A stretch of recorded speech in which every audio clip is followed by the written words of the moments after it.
The journey begins at the edge of the Munchkin Country, where the air smells of pressed clover and the late afternoon sun casts long amber shadows across the tracks. You find your seat in a velvet-lined carriage of the Emerald City Express, a train built of polished wood and gleaming brass that hums with a deep melodic vibration.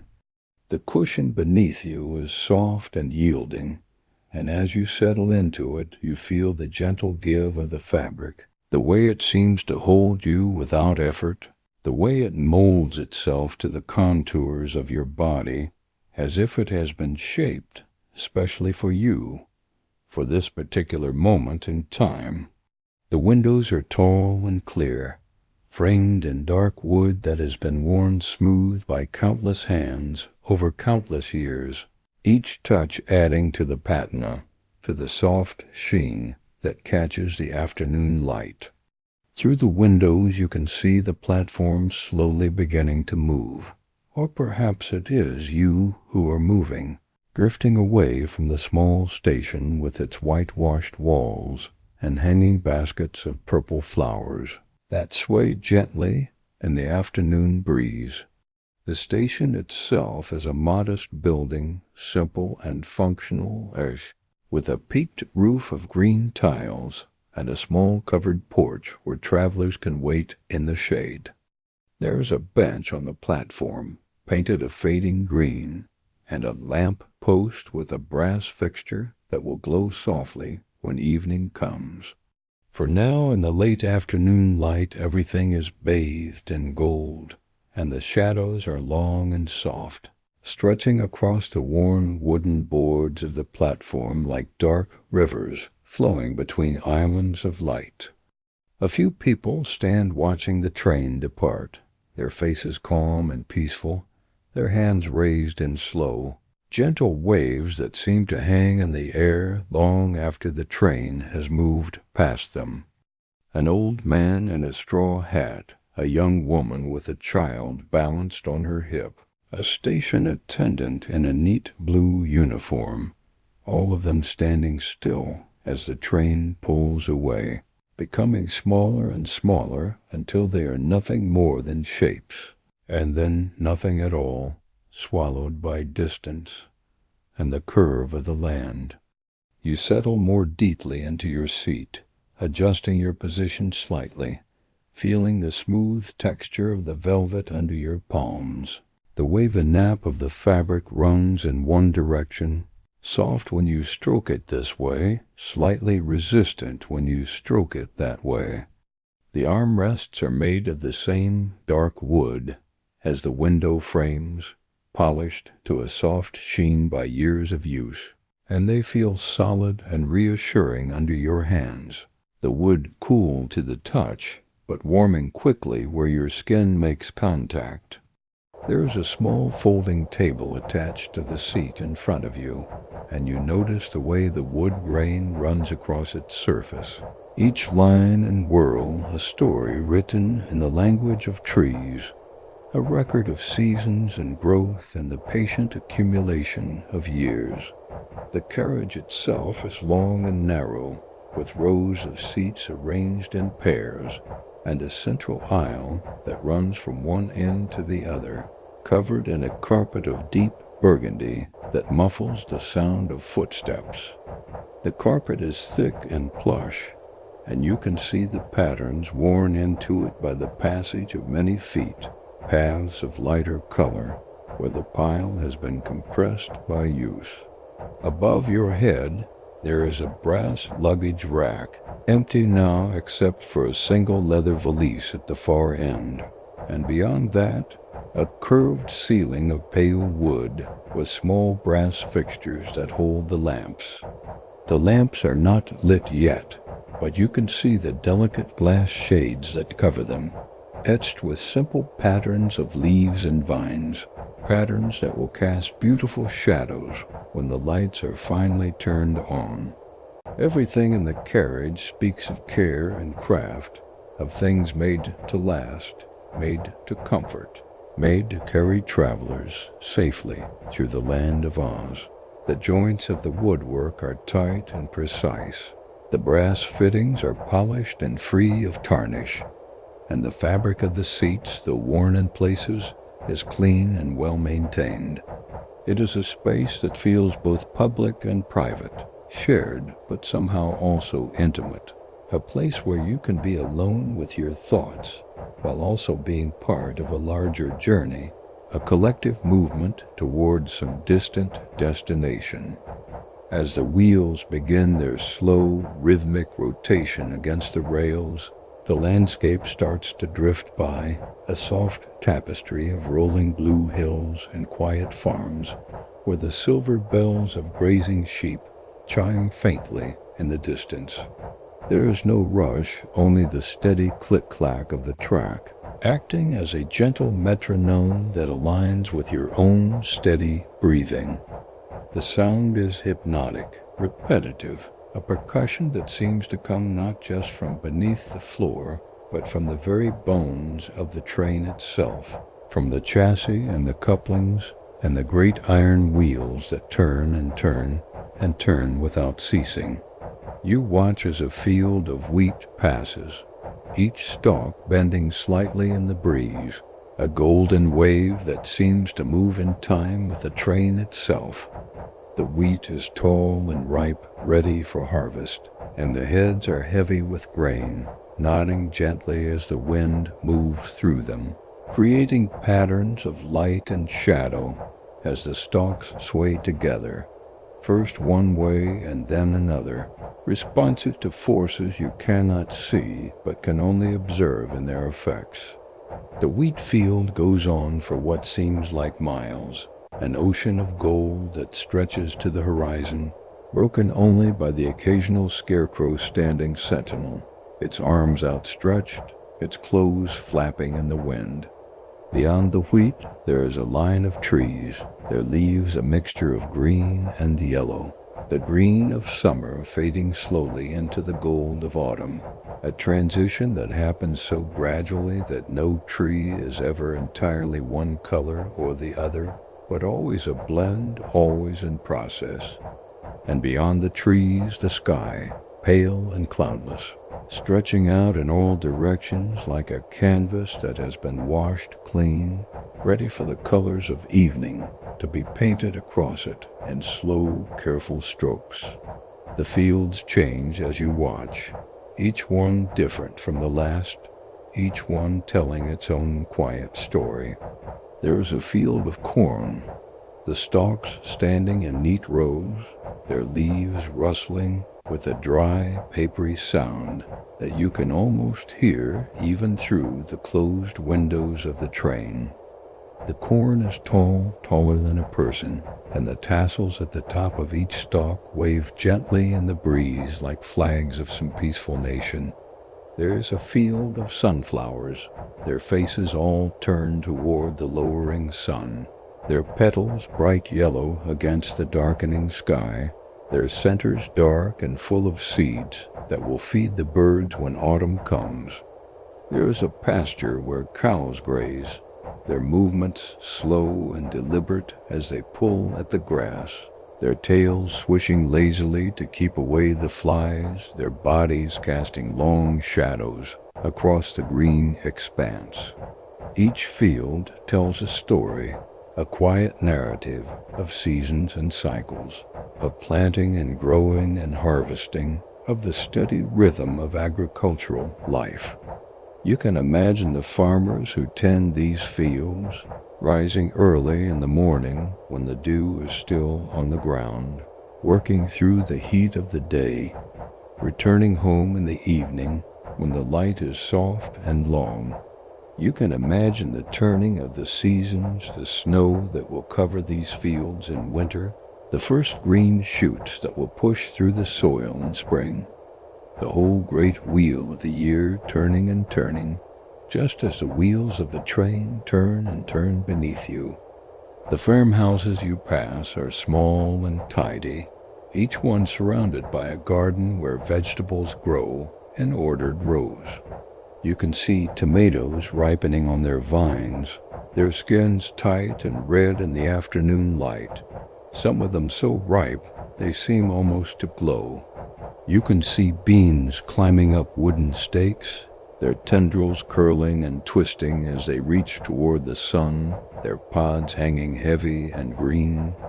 You can see pumpkins sprawling across the ground, their leaves broad and their stems thick, their orange globes growing larger day by day, preparing for the harvest festival that will come when the air turns cool and the leaves begin to fall. And in almost every garden there are flowers, bright splashes of color that seem to exist for no reason other than beauty itself.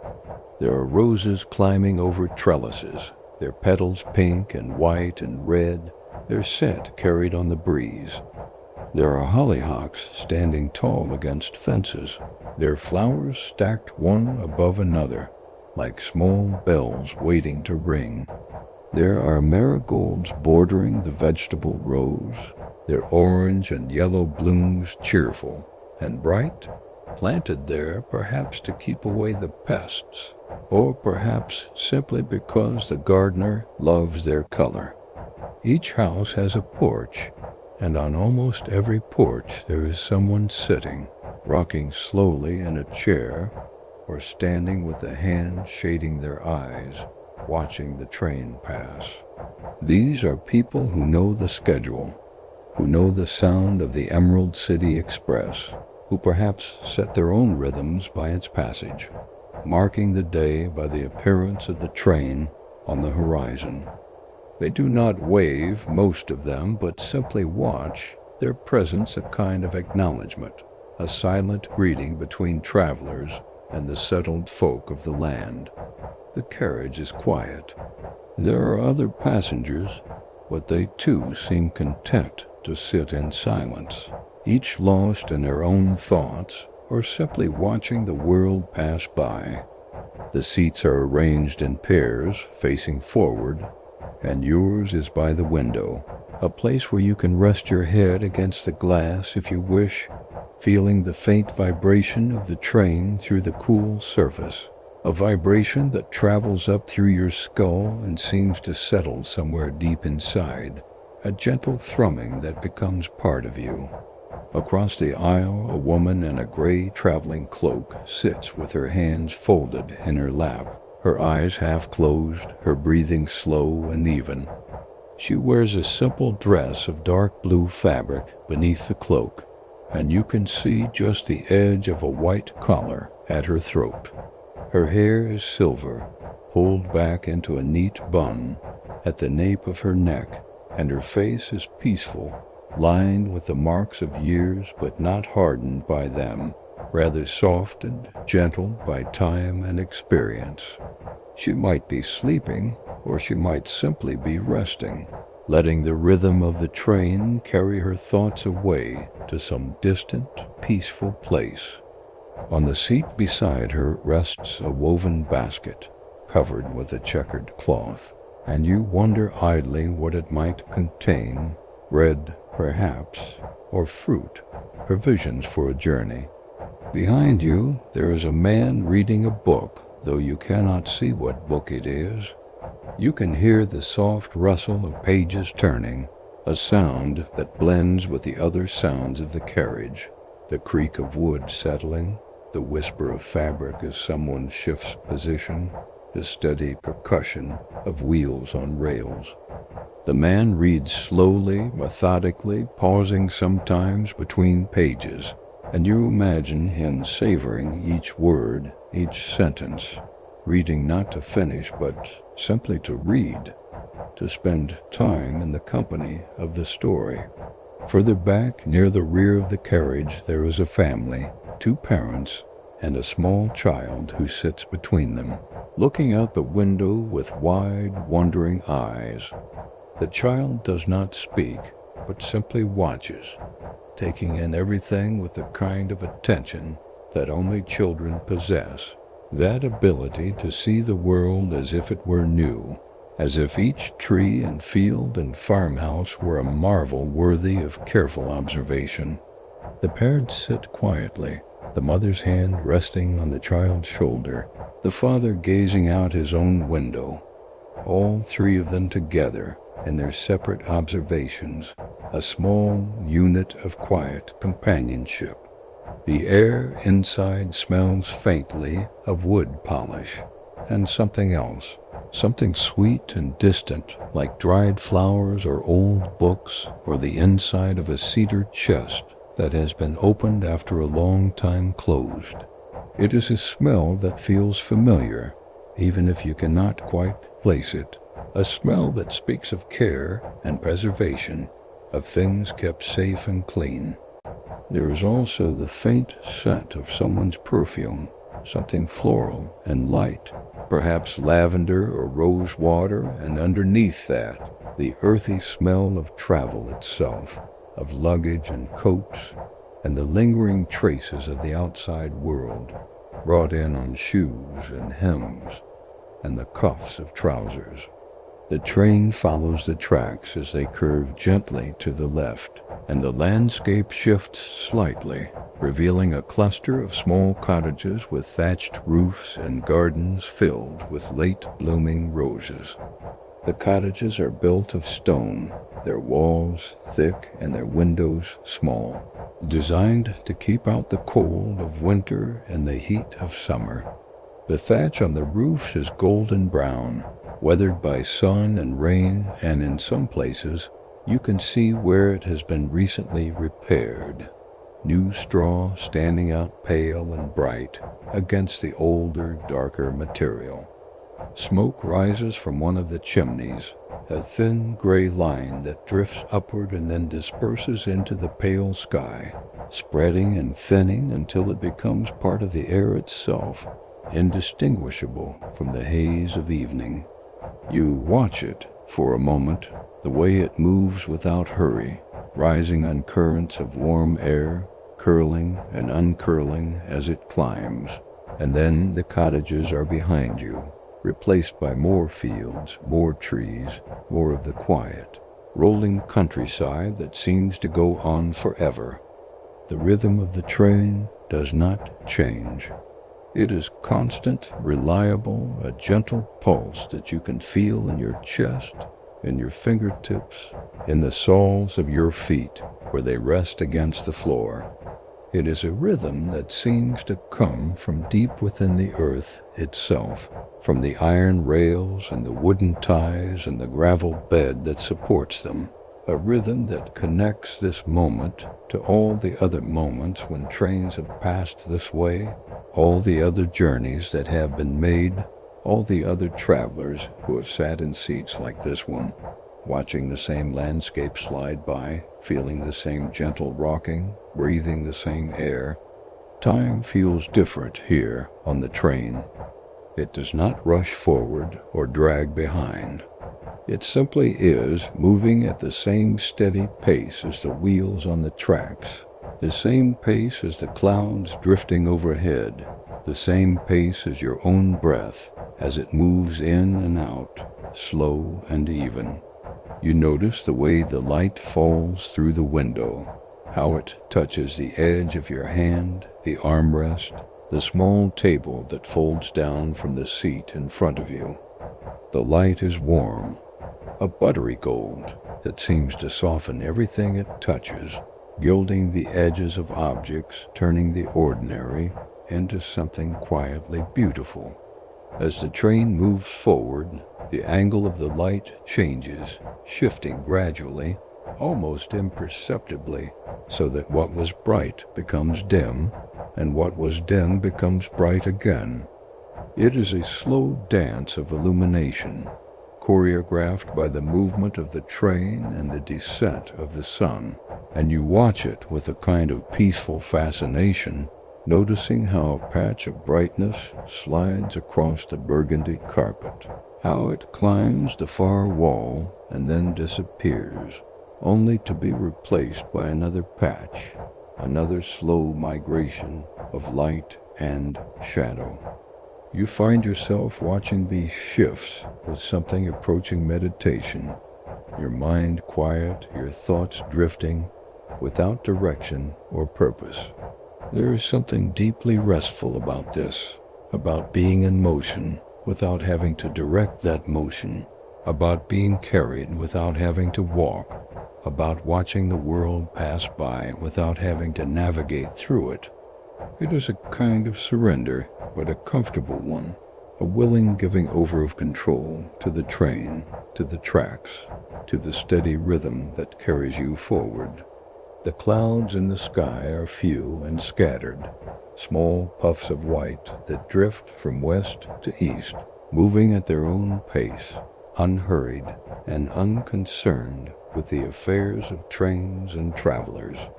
They are the kind of clouds that look solid enough to sit on, though you know that if you could somehow reach them, your hand would pass through nothing but mist. One cloud passes in front of the sun for a moment, and the light in the carriage dims, takes on a cooler, softer quality, the gold fading to silver, and then the cloud moves on, and the warmth returns, flowing back like water filling a bowl. These small changes are somehow deeply satisfying, evidence of a world that continues in its patterns, reliable and constant. The sun will set as it always sets. The stars will appear as they always appear.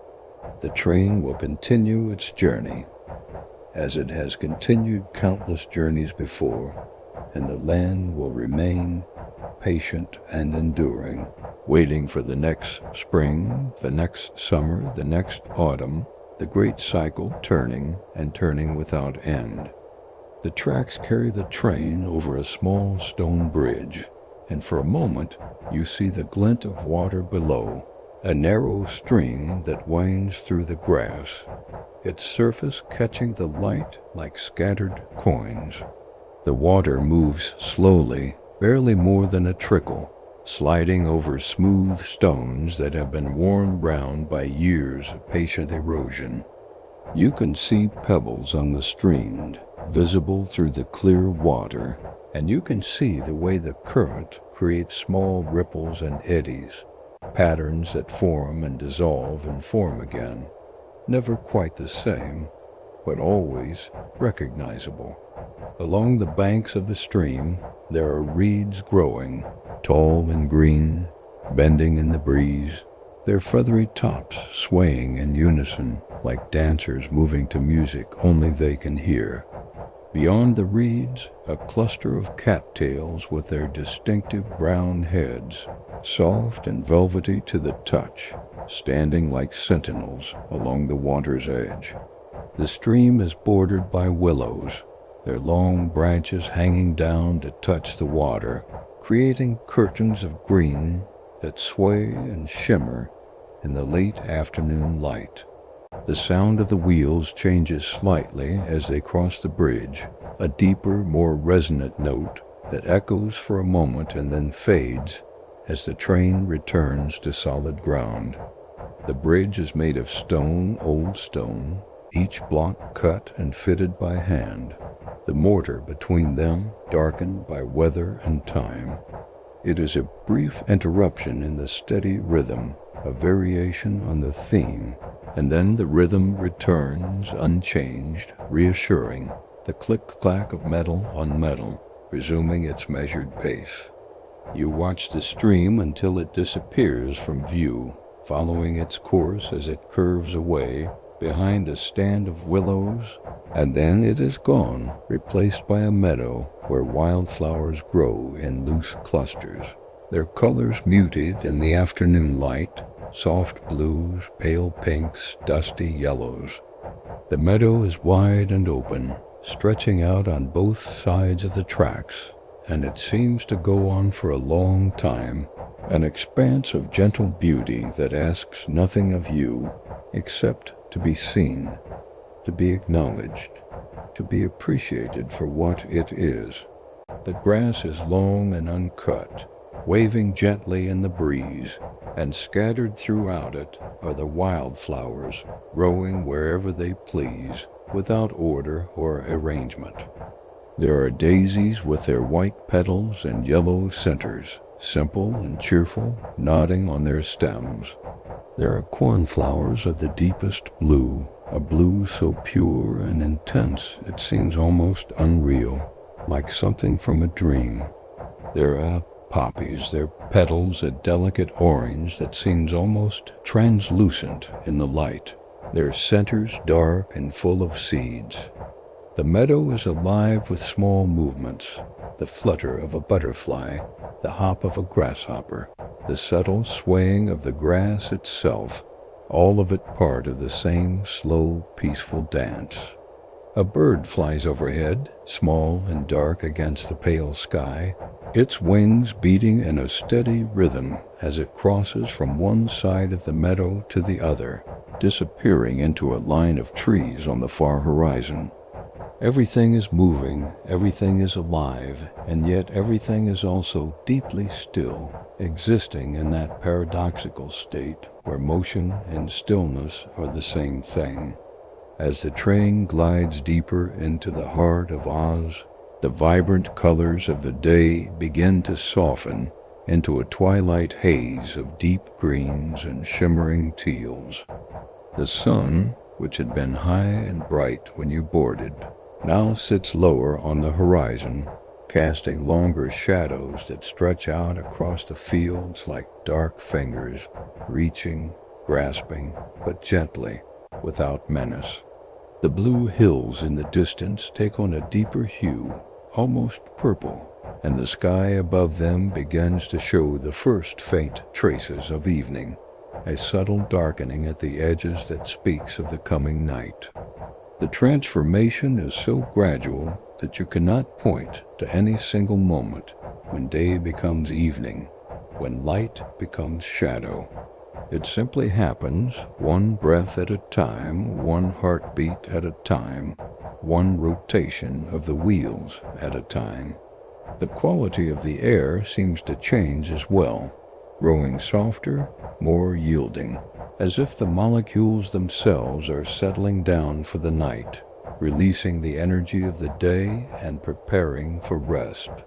The warmth of the afternoon begins to dissipate, replaced by a cooler, gentler temperature that makes you aware of your own body in a new way, of the way your clothes rest against your skin, of the faint chill that touches your hands where they lie in your lap. It is not uncomfortable, this coolness, but rather pleasant, refreshing, a reminder that the world is always changing, always moving through its cycles. You pull your coat a little closer around your shoulders, not because you are cold, but because the gesture feels right, a small acknowledgement of the changing day, a small comfort in the face of transition. You notice that the sounds have changed too. The bird song that accompanied the early part of the journey has faded, replaced by the quieter sounds of evening, the chirp of crickets beginning their nightly chorus, tentative at first, just a few voices, and then more and more, until it seems the whole world is filled with that high, rhythmic sound. There is the distant call of an owl, a low, mournful note that carries across the fields, and then silence, and then the call again as if the owl was asking a question that no one answers. These sounds drift in through the small ventilation slots at the top of the windows, mixing with the constant rhythm of the train to create a kind of natural symphony, a music that needs no conductor, no score, only the simple presence of life continuing in its ancient patterns. The sounds are not loud, but they are present, a gentle reminder that the world extends beyond the windows of the train, that there is a life out there that goes on regardless of whether anyone is watching or listening.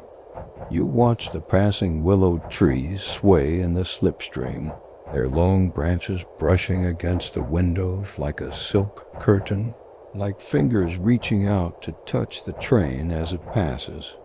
Each branch moves with a slow, graceful motion, bending and then straightening again, responding to the wind created by the train's passage, and the sound they make is soft, a gentle whisper that blends with the steady rhythm of the wheels, a susurrus of leaves and wood and air moving together. The willows grow along the edge of a low stone wall, ancient and moss-covered, the stones fitted together without mortar, held in place by weight and time, and the patient skill of some long-ago builder.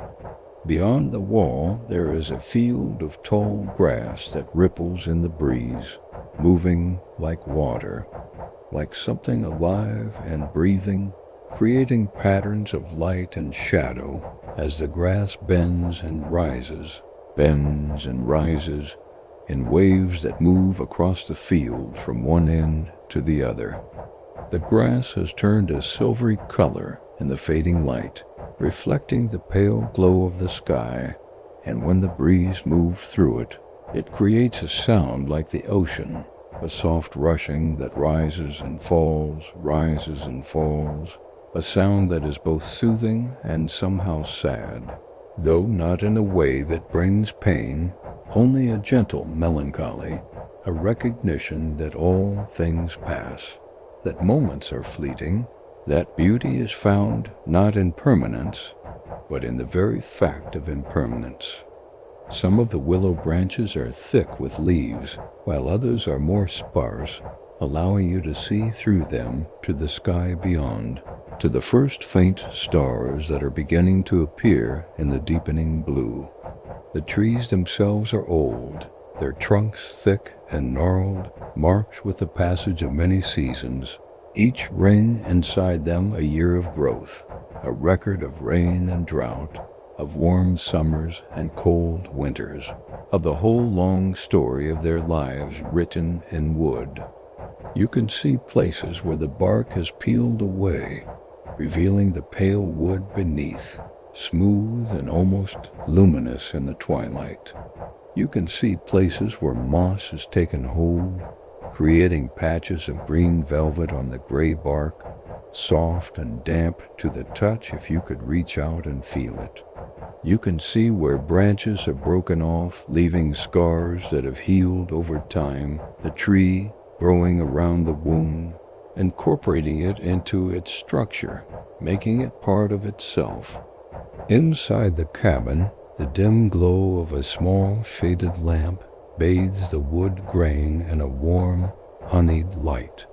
The lamp sits on a bracket attached to the wall, and its light is steady, unchanging, a small pool of warmth that pushes back against the growing dimness outside. The shade is made of amber glass, thick and rippled, and the light that passes through it takes on a golden quality, rich and comforting, like honey poured into water. The scent of chamomile tea and ancient parchment lingers in the air, faint but persistent, and you breathe it in slowly, letting it fill your lungs, letting it settle into your chest. Someone somewhere in the carriage must have brought tea and a thermos, and the steam from it has released that gentle, soothing aroma into the shared air, mixing with the smell of old paper and wood polish and the faint mustiness of the velvet seats. The rhythm of the train becomes a lullaby, a constant and predictable pulse that carries you over stone bridges and past sleeping meadows, and you find yourself sinking deeper into your seat, your body relaxing, your thoughts beginning to drift. Your shoulders drop, releasing tension you did not know you were carrying. Your jaw unclenches. Your breathing becomes slower, deeper, matching itself to the rhythm of the wheels until you are not sure if you are breathing the rhythm or the rhythm is breathing you. It is as if the train is breathing for you, as if you can simply let go and allow yourself to be carried, to be held, to be moved through the landscape without any effort of your own. There is something deeply restful about this, about surrendering to the motion, about trusting in the track and the wheels and the steady forward progress that requires nothing from you except your presence, your willingness to be here now, in this moment. The other passengers are quiet, settled into their own rhythms of rest and contemplation. The woman in the gray shawl has closed her eyes completely, her head tilted slightly to one side, her breathing so slow and even that you think she might be asleep, might be dreaming of whatever it is that silver-haired women dream of when they ride trains through the land of Oz. Her hands remain folded in her lap, peaceful and still, and there is an expression on her face of deep contentment, as if she has arrived at exactly the place she meant to be. The man with the book has stopped turning pages. His book rests open on his lap, but his eyes are not moving across the words. Instead, he gazes out the window, his expression distant, thoughtful, as if the landscape has called him away from the story he was reading into a story of his own making, some memory or dream that plays out against the backdrop of the passing fields. His hands rest on the book, keeping his place, ready to return when the moment is right, but for now, he is elsewhere, lost in the space between inside and outside, between the written word and the living world. The family at the back of the carriage has settled as well. The child has stopped pointing at things outside the window and now sits quietly, leaning against the mother's shoulder, eyes half closed, breathing soft and steady.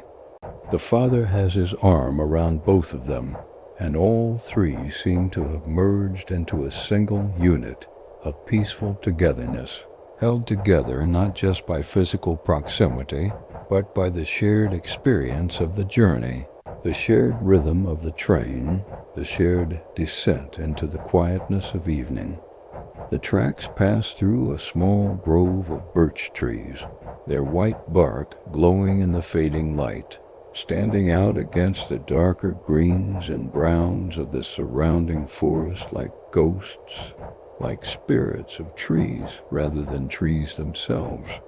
The birch bark is peeling in places, curling away in thin sheets that reveal the darker layers beneath.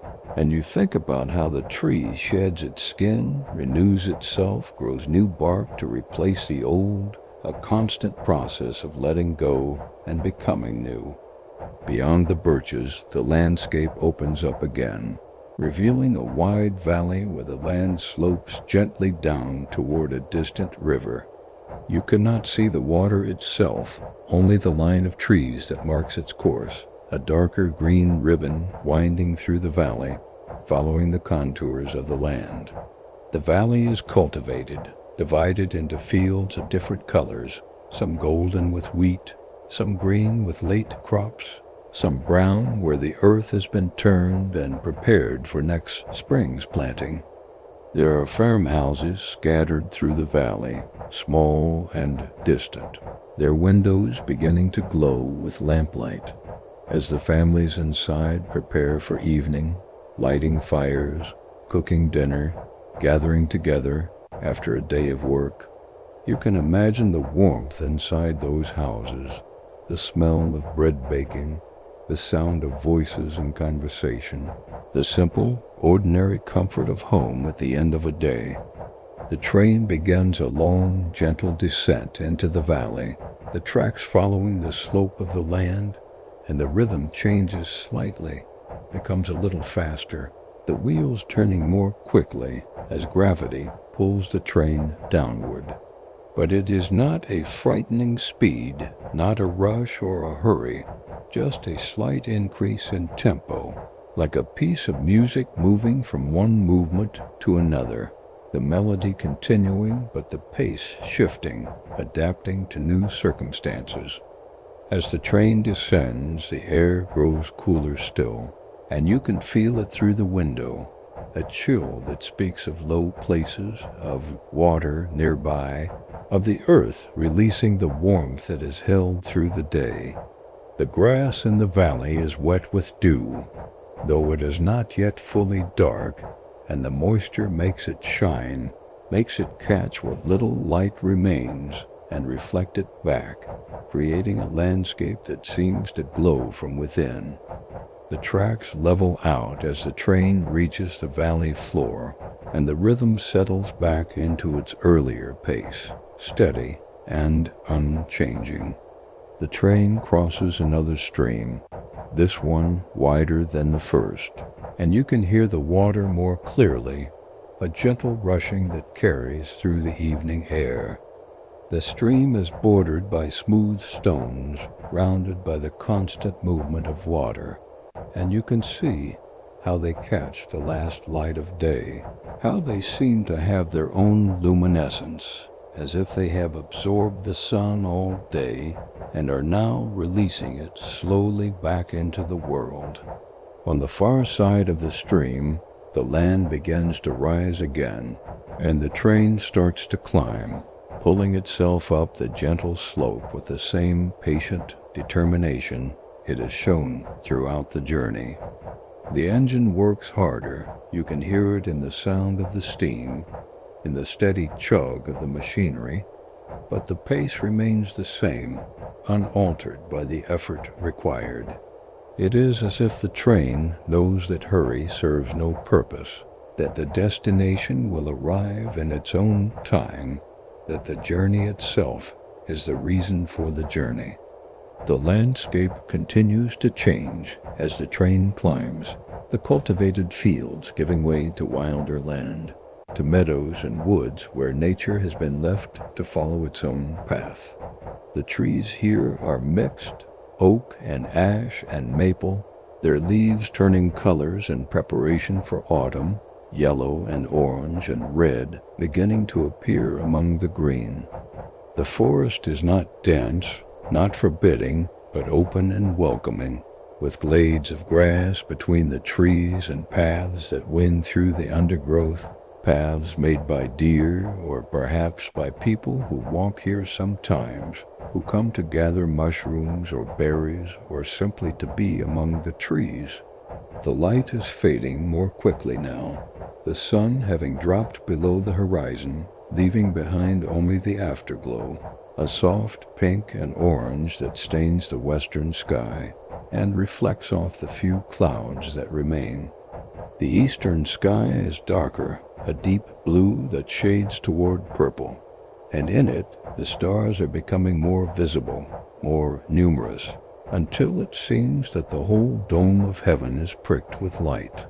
You lean your head against the window, feeling the coolness of the glass against your temple, and you close your eyes for a moment just to rest them, just to feel the darkness behind your eyelids, the way it is somehow softer and more complete than the darkness outside. The rhythm of the train is still there, steady and unchanging, a heartbeat that seems to come from the earth itself, and you let yourself drift with it, your thoughts becoming slower, softer, less distinct. When you open your eyes again, the lamp in the carriage has been turned up slightly, and its warm glow seems brighter against the growing darkness outside. The other passengers are still quiet, still settled in their seats, and the whole carriage has taken on a quality of peaceful solitude, each person alone with their thoughts, and yet all together in this shared space, this moving room that carries them through the night. The landscape outside is harder to see now, shapes more than details, shadows more than objects. You can make out the silhouettes of trees against the sky, the bulk of hills rising and falling, the occasional glimmer of water catching starlight. The world has simplified, reduced to its essential forms, and there is something deeply restful about this, about the way the fading light strips away the particulars and leaves only the underlying structure, the bones of the land. The train passes through a small town, though it does not stop. You can see the lights of houses, warm and yellow, and the darker shapes of buildings, a church with its steeple rising against the stars, a shop with its windows dark and shuttered for the night. There is a street lamp at a corner casting a pool of light on the empty street below, and for a moment you see a cat sitting under it, washing its face with one paw, utterly unconcerned with the passing train. The town is quickly behind you, swallowed by the night and the continuing journey, and you return to the open countryside, to the fields and forests that stretch on and on, endless and patient. The moon has risen, though you did not notice the exact moment of its appearance. It hangs low in the eastern sky, large and pale, not quite full but close, a waning gibbous that casts a silvery light over everything it touches. The moonlight changes the landscape, makes it seem unreal, dreamlike, a place that might not exist in daylight, but only here, only now, in this thin time between day and night. The shadows are deeper under the moon, the highlights brighter, and everything takes on a quality of heightened contrast, of mystery and quiet beauty. By the time the distant spires of the Emerald City appear on the horizon, they are nothing more than a soft, glowing nebula of seafoam light against the darkening sky. The light is not bright or harsh. It is gentle, diffuse like moonlight reflected on water, and it seems to shimmer slightly, as if seen through a veil of mist or the heat rising from summer pavement. The spires rise from the land like natural formations, organic and unforced, and they do not call out or demand attention. They simply are a destination that waits patiently, without expectation, without urgency. The train slows its pace even further, drifting through a valley of poppies where the petals are heavy with evening dew. The flowers are closed now, their heads bowed, resting after a day of opening to the sun, and they cover the ground in a dense carpet of dark green and deep red, a sea of sleeping blooms that stretches out on either side of the tracks.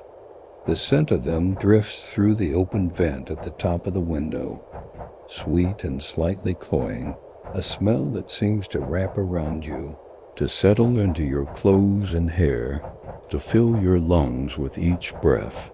It is a scent that makes you drowsy, that makes your eyelids feel heavy, and you blink slowly, trying to stay awake, though there is no real need to, no reason to fight against the gentle pull of sleep. Every movement is fluid and intentional, a slow deceleration into a world of quiet wonders. The train no longer feels like it is moving at all. It feels like it is floating, drifting, carried along by some invisible current that requires no effort, no energy, no will. The sound of the wind outside is a mere whisper, a soft exhalation that barely disturbs the air, and the steady vibration of the floorboards underfoot feels like a distant, comforting heartbeat, fading slowly as the city's green light grows soft and hazy. You watch the light for a while, not thinking about it, not trying to understand it, just letting it exist in your field of vision, a gentle glow that neither advances nor retreats, that simply is. The train continues its slow progress through the valley of poppies, and the landscape around it becomes less and less distinct. The shapes of the hills blur into the darkness. The line of the horizon disappears. Even the stars seem to fade, their light absorbed by the pervasive greenish glow that now fills the sky, that seems to emanate not from any single source, but from the air itself, from the space between things, from the very fabric of the night. The rhythm of the wheels continues, soft and steady, and you find yourself breathing in time with it, each breath long and slow, each exhalation a letting go of something you did not know you were holding. Your body feels heavy, pleasantly so, as if you are sinking into the seat, becoming part of it, part of the train, part of the journey itself. Your thoughts are quiet, indistinct, floating just below the surface of consciousness, like fish in a still pond, visible but not quite reachable, present but not demanding attention. The green light from the city is closer now, or perhaps it only seems that way. It is hard to judge distance in the darkness, hard to know where one thing ends and another begins. The light fills the window, fills the carriage, fills your vision, and it is warm and cool at the same time. A paradox that does not trouble you because it feels right, feels natural, feels like something you have always known. The train continues its approach, but there is no sense of arrival, no anticipation or expectation. The journey is the destination, and the destination is the journey, and both exist in this moment, in this slow, steady movement forward that feels more like standing still. The rhythm of the wheels is a pulse, a heartbeat, a breath, and you are part of it, woven into it, inseparable from it, as much a part of the train as the wheels or the tracks or the pale green light that surrounds everything. The lamp inside the carriage is fading now, or perhaps your eyes are closing again. You are not sure which. The warm golden light is mixing with the green glow from outside, creating a color that has no name, a hue that exists only here, only now, in this liminal space between waking and sleeping, between arriving and journeying, between being and not being. The wood grain on the walls is flowing like water. The velvet of the seats is soft as cloud, and the window glass has become transparent to the point of invisibility. No longer a barrier between inside and outside, but a permeable membrane through which the green light flows freely, filling the carriage, filling your lungs, filling your heart. The rhythm of the train is barely there now, a whisper of movement, a suggestion of forward motion, and then it is not there at all, or it is everywhere, so pervasive that it cannot be distinguished from stillness. You are moving and not moving, arriving and never arriving, sleeping and awake, all at once, all together, all wrapped in the soft green cocoon of light that has become the entire universe, the entire world, the entire story. The Emerald City is here. The Emerald City is distant. The Emerald City is nowhere and everywhere, a promise, a dream, a destination that exists not in space, but in the slow descent of the eyelids, in the final release of tension from the muscles, in the last conscious breath before sleep takes over completely. The green light grows softer, dimmer, more diffuse, spreading out until it is no longer light, but simply a presence, a knowing, a gentle assurance that all is well, that you are safe, that you are held. And in that light, in that rhythm, in that soft green darkness, that is somehow also brightness, you let go. You release. You surrender to the deep and dreamless sleep that has been waiting for you since the journey began.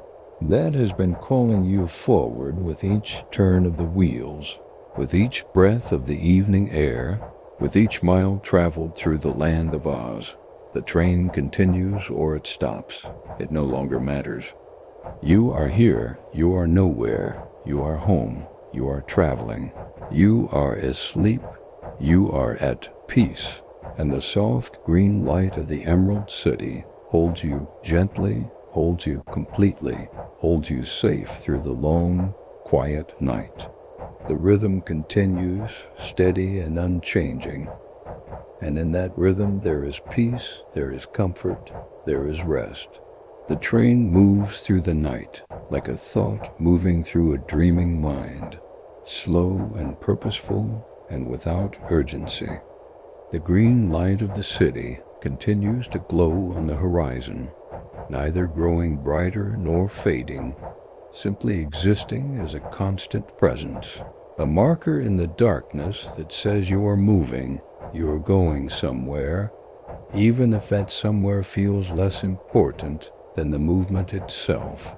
You notice that the other passengers have all settled into their own forms of rest. The woman in the gray shawl has not moved in what feels like hours, her breathing so deep and regular that you are certain she is sleeping, dreaming perhaps of the place she left behind or the place she is going to, or perhaps of nothing at all, simply resting in the blank peace of deep sleep. The man with the book has closed it and set it on the seat beside him, and he, too, has his eyes closed, his head tilted back against the headrest, his mouth slightly open. Even the family at the back of the carriage has grown still. The child is definitely sleeping now. You can see the small body completely relaxed against the mother, and the parents sit on either side like guardian figures in some ancient painting, watchful even in their stillness, protective even in their rest. The whole carriage has become a container for sleep, a vessel carrying its sleeping cargo through the dark countryside toward the green light on the horizon. The lamp continues to burn, its steady glow unchanged, and you find yourself watching the way the light plays across the curved ceiling, creating patterns of brightness and shadow that seem to shift slightly as the train rocks, as your own head moves, as your eyes drift and refocus. There is something hypnotic about this, about the play of light on wood, about the way the grain of the panels seems to move and flow like water, creating rivers and tributaries that branch and merge and branch again. Outside, the landscape has become completely abstract, reduced to pure form and color, dark shapes against a slightly lighter sky, the green glow from the city washing over everything, changing the natural colors into something dreamlike and strange. The poppies continue to line the tracks, their presence marked more by scent than by sight now, that sweet, heavy fragrance that seems to grow stronger as the night deepens, as if the flowers release their perfume more freely in darkness than in light. The train passes through a grove of ancient oaks, their branches forming a canopy overhead, and for a moment the stars disappear, replaced by a ceiling of leaves that rustle softly in the night breeze.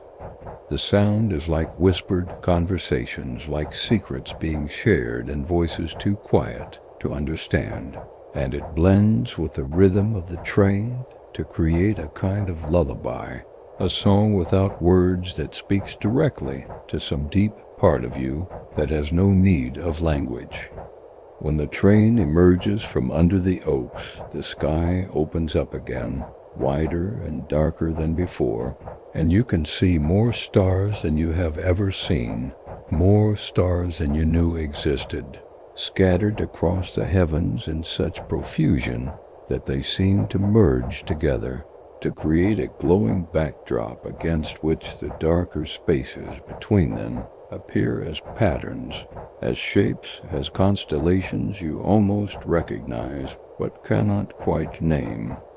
The moon has climbed higher now, smaller and brighter, and its light falls across the landscape in a way that is both illuminating and obscuring, creating a world of high contrast where everything is either very bright or very dark, with little in between. You can see the silhouettes of distant hills, black against a star-filled sky, and you can see the pale gleam of a pond or small lake, reflecting the moonlight like a mirror laid flat on the earth. The train's rhythm has become so familiar now that you no longer consciously hear it. It has merged with your own heartbeat, with the rise and fall of your breath, with the deep rhythms of your body that continue without thought or volition. You are breathing the train is breathing you, and there is no clear boundary between where you end and the journey begins. You have become part of the movement, part of the night, part of the slow progression toward the green light that glows and glows without ever seeming to get closer. Time has lost all meaning. You do not know how long you have been on the train. It could be an hour, it could be 3 hours, it could be a lifetime. The journey has expanded to fill all the space in your mind, has become the only thing that exists, the only thing that has ever existed. The life you had before boarding the train seems distant and unreal, like something you read about once in a book, like something that happened to someone else. There is only this, the seat beneath you, the window beside you, the gentle rocking of the carriage, the soft glow of the lamp, the green light in the distance.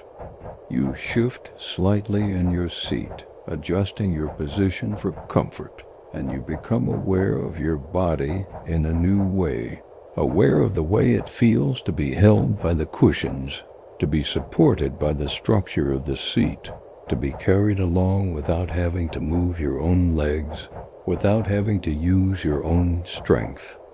There is something deeply comforting about this passivity, about being moved rather than moving, about surrendering control and allowing yourself to be taken care of, to be transported, to be delivered.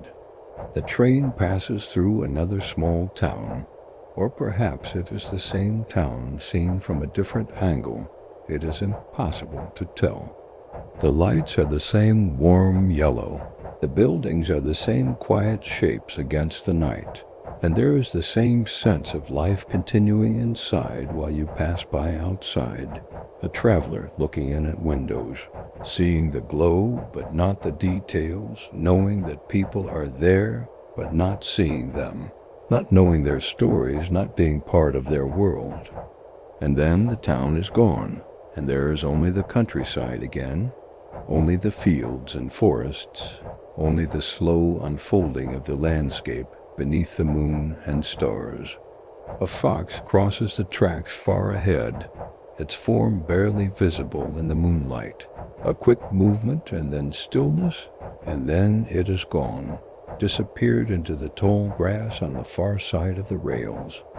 You wonder where it is going, what urgent fox business calls it out into the night, but the thought drifts its way before it can fully form, replaced by the simple awareness of movement, of the train continuing its journey, of the wheels turning and turning and turning.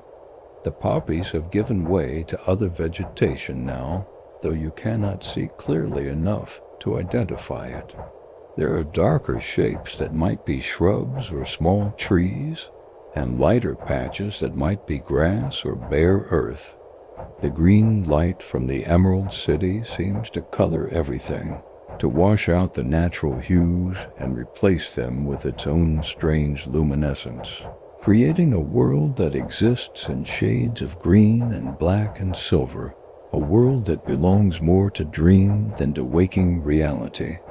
You find your eyes growing heavier, the lids wanting to close, and you let them just for a moment, just to rest.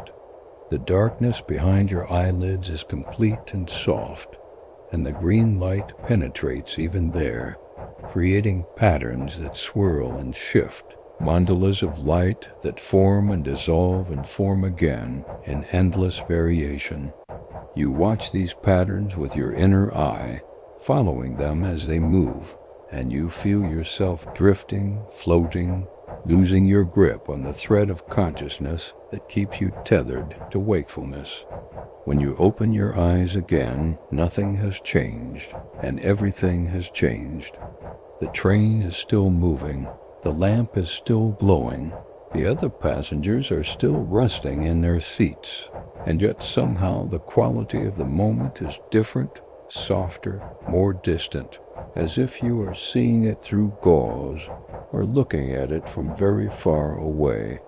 The green light is everywhere now, not just on the horizon, but surrounding the train, filling the air, creating a gentle fog through which the landscape is barely visible, shapes and shadows and nothing more. The rhythm of the train has slowed, or perhaps your perception of it has slowed, each click of the wheels taking longer, each clack stretched out until it seems to last for ages. The sound is still there, still steady, but it is like a heartbeat that is winding down, like music playing at half speed, each note drawn out and made somehow more profound by its extension. You feel your own heartbeat matching this slower rhythm. Feel your breath deepening, lengthening, until each inhalation takes forever, and each exhalation is a gentle surrender, a letting go of something you no longer need.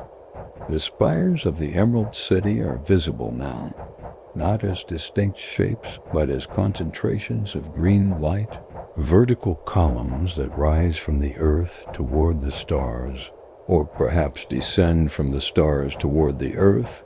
It is impossible to say which direction the flow is moving.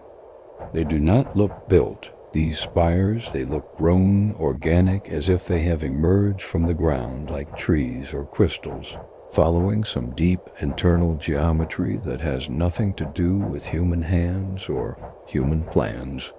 The train is moving so slowly now that the forward motion is almost imperceptible, a drift more than a journey, a gentle floating that carries you closer and closer to the green light without ever seeming to arrive.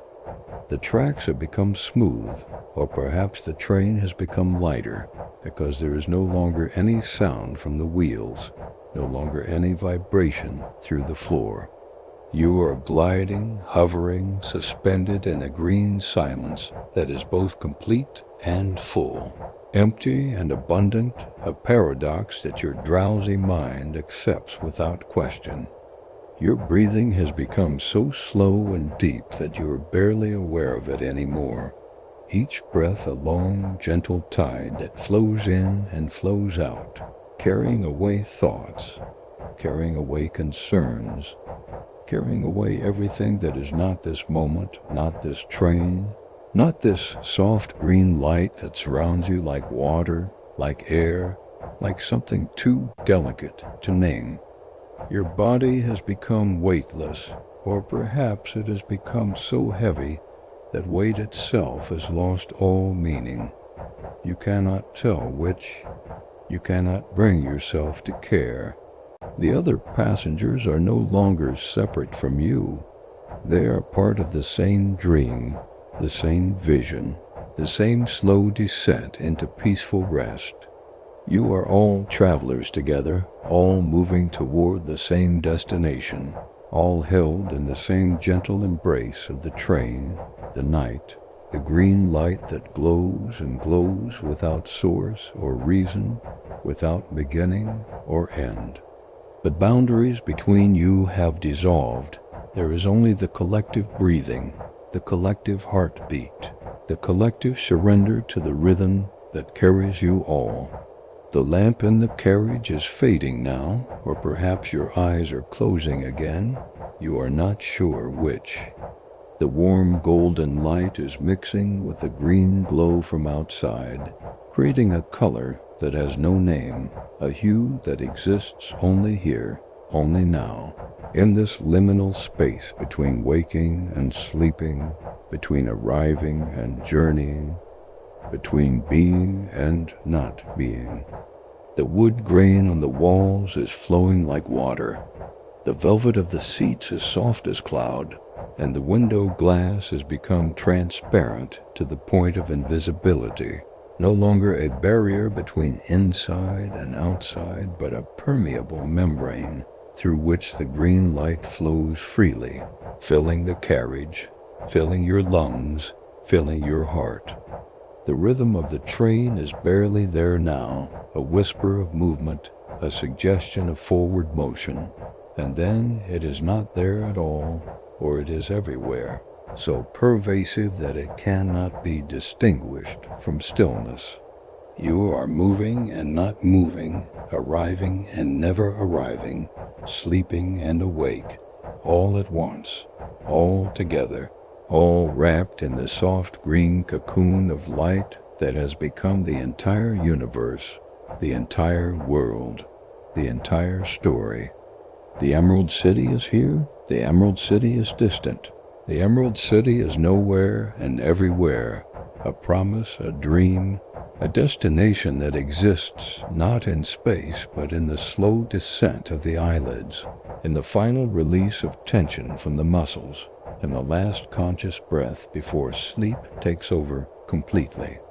The green light grows softer, dimmer, more diffuse, spreading out until it is no longer light, but simply a presence, a knowing, a gentle assurance that all is well, that you are safe, that you are held.